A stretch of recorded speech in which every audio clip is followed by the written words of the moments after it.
Sviatlana, thank you very much for talking to Deutsche Welle. In your talks here in Brussels, you mentioned what happened in Syria and the fall of Assad's regime, which was very fast and unexpected. Does this make you think of Lukashenko's regime as well? No, the situation in Syria showed to the world, actually, and of course, Belarusian people, that dictators are not invincible.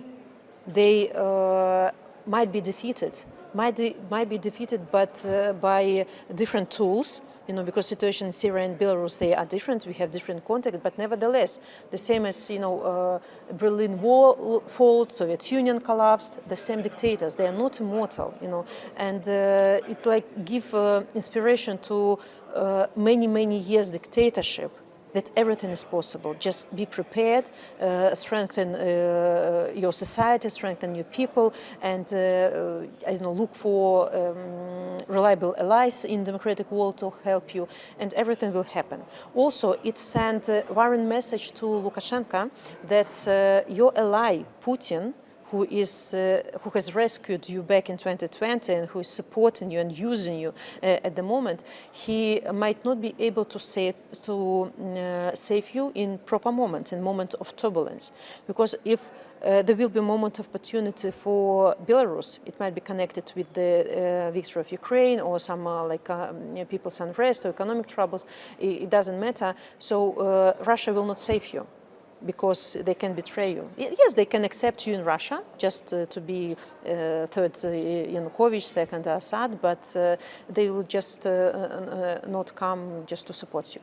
So you just mentioned some external factors that could influence this situation with the regime, but what would it actually take to topple Lukashenko?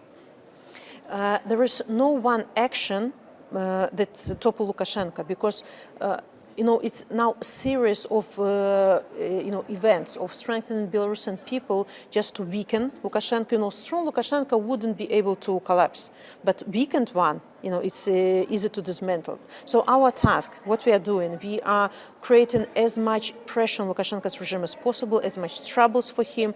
On the other hand, we are strengthening agents of democratic forces, strengthening people, civil society, media to counter propaganda, and any trigger can be final one. As I said, it can be victory of Ukraine. It means that Putin will be weakened, hence Lukashenko will be weakened. Let's recall Prigozhin march on Moscow.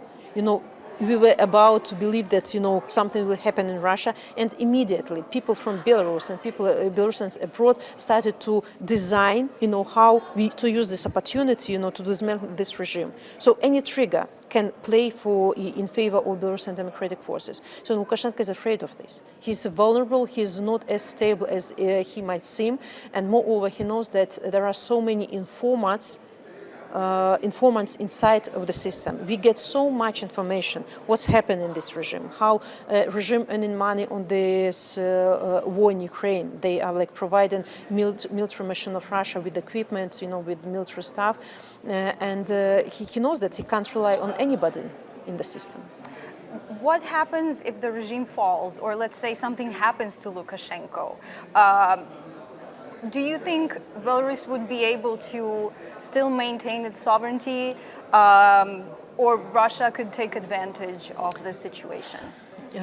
Of course, it's already a huge threat to independence of Belarus exists, because it's Lukashenko who is selling our sovereignty to Putin.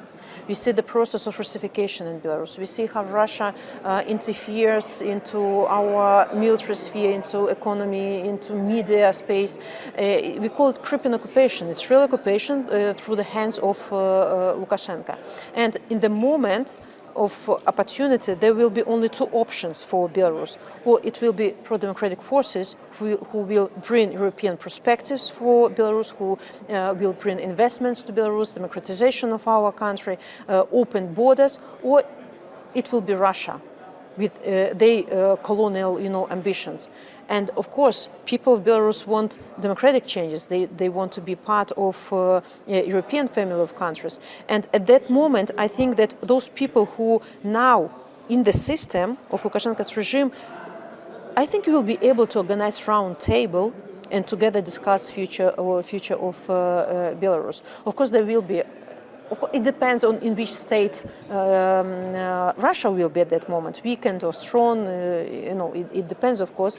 They might try, to put like pro-Russian person, in government, but they try to do it many years. No one pro-Russian party able to fix its presence in Belarus, because Belarusian society is homogeneous. We are Belarusians. We are not actively pro-Russian.